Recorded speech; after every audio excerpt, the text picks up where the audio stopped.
kami dari kelompok hukum ekonomi internasional. Mungkin di video selanjutnya kami akan menjelaskan dan mungkin ada perkenalan juga.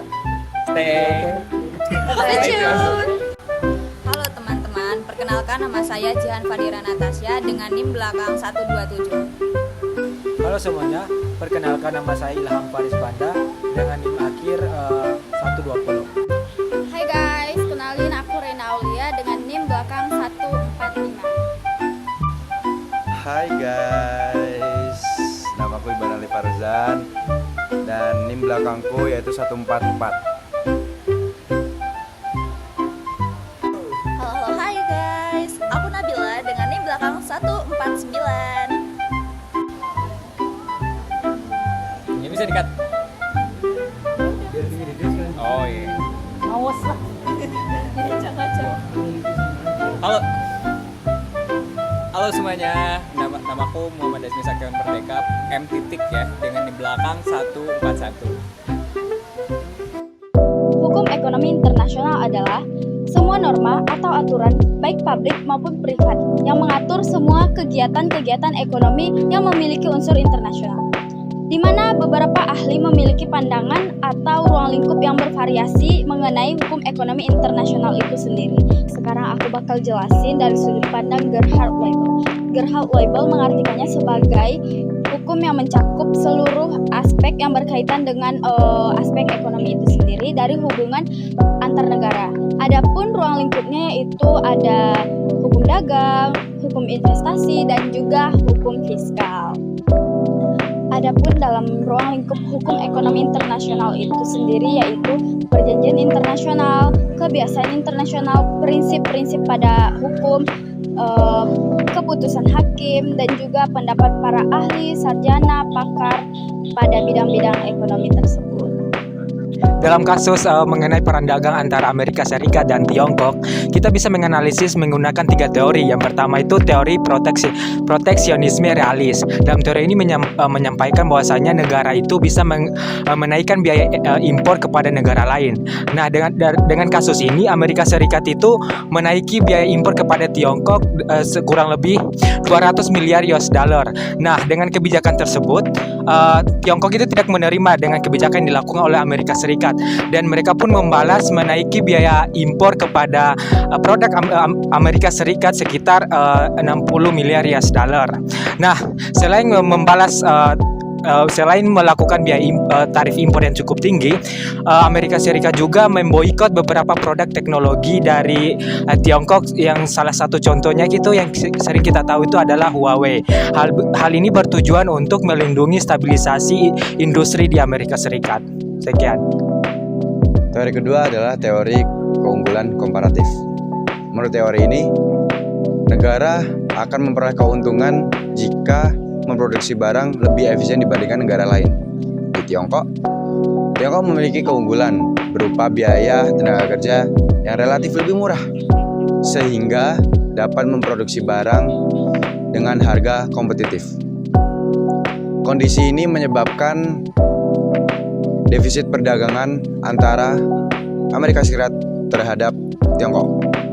Untuk mengurangi defisit tersebut, Amerika Serikat menerapkan harga tarif yang cukup lebih tinggi terhadap Tiongkok yang dapat menyebabkan perang dagang. Dampaknya dirasakan secara global, termasuk penurunan harga komoditas ekspor Indonesia. Teori ketiga adalah teori rezim internasional atau WTO. Teori ini menjelaskan bahwa hubungan perdagangan antar negara seharusnya diatur oleh aturan atau norma internasional atau WTO. Dalam perang dagang ini, Amerika Serikat memilih untuk menerapkan sistem tarif secara sepihak karena dalam perang dagang ini Amerika Serikat merasa tidak diuntungkan di sistem perdagangan. Tindakan tersebut dibalas oleh Tiongkok sehingga menunjukkan adanya tantangan terhadap rezim perdagangan internasional.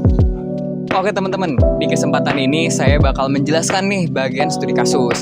Studi kasus yang kita ambil juga mungkin familiar terhadap teman-teman ya, yaitu perang dagang antara Amerika Serikat dengan Tiongkok. Pertanyaannya, kenapa sih bisa terjadi perang? Nah, jadi sebetulnya ini tuh ada 3 faktor utama ya teman-teman.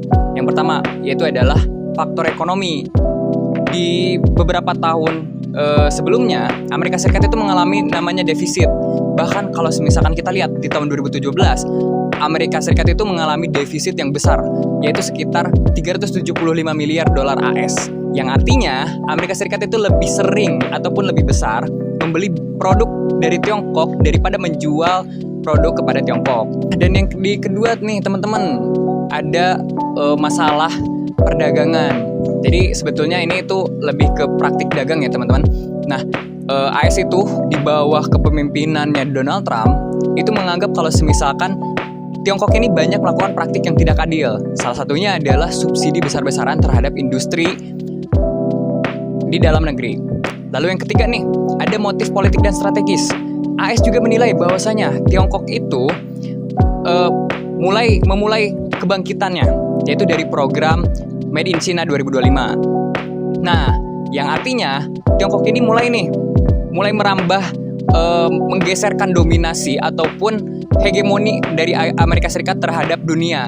Dan itulah mengapa konflik itu terjadi. Inti perjalanan kasus ini teman-teman, jadi AS itu mengenakan tarif kepada Tiongkok itu dengan nilai yang cukup besar. Begitupun sebaliknya, karena Tiongkok juga tidak mau diam nih teman-teman. Nah, dan dampak kepada rantai pasok global itu cukup membuat hal yang signifikan ya. Jadi banyak hal yang terhambat, dan bahkan WTO yang seharusnya menjadi mediator itu tidak bisa berkutat apa-apa teman-teman, karena Amerika Serikat itu menghambat bagaimana mekanisme banding dari WTO ini sebagaimananya harusnya berjalan. Itu justru AS melakukan hal yang tidak ataupun keluar dari koridor norma internasional. Nah, maka dari itu teman-teman, di penjelasan selanjutnya itu akan dijelaskan bagaimana solusi yang harus dilakukan oleh WTO ataupun mungkin kedua belah pihak ini. Oke, WTO perlu memperkuat sistem penyelesaian dengan mengaktifkan kembali badan banding serta menetapkan batas waktu yang jelas dan membentuk tim ahli untuk menangani sengketa di bidang digital dan teknologi.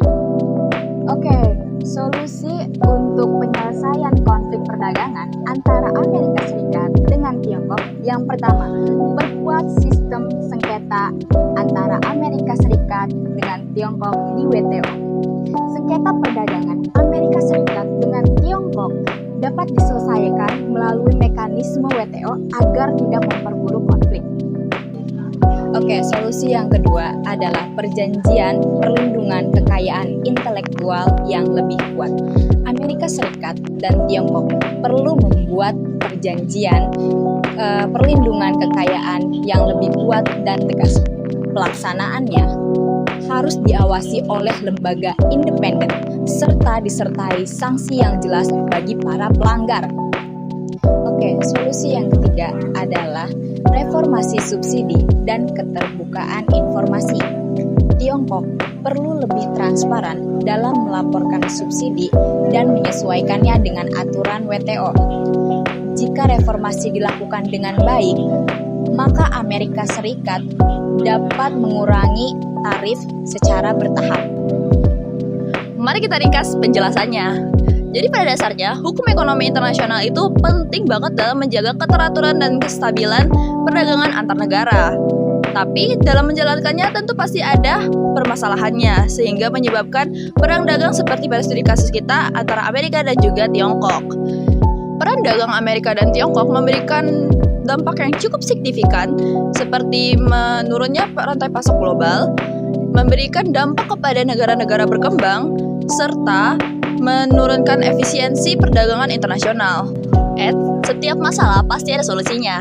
Solusi yang dihadirkan adalah melakukan badan banding WTO sesuai dengan hukum yang ditentukan, membuat perjanjian bilateral atas hak kekayaan intelektual, dan Tiongkok harus meningkatkan transparansi dan Amerika harus mencabut tarif yang ditentukan. Diharapkan atas adanya solusi yang diberikan akan membuat perdagangan internasional lebih adil stabil, dan juga memberikan manfaat yang luas kepada negara-negara yang lainnya.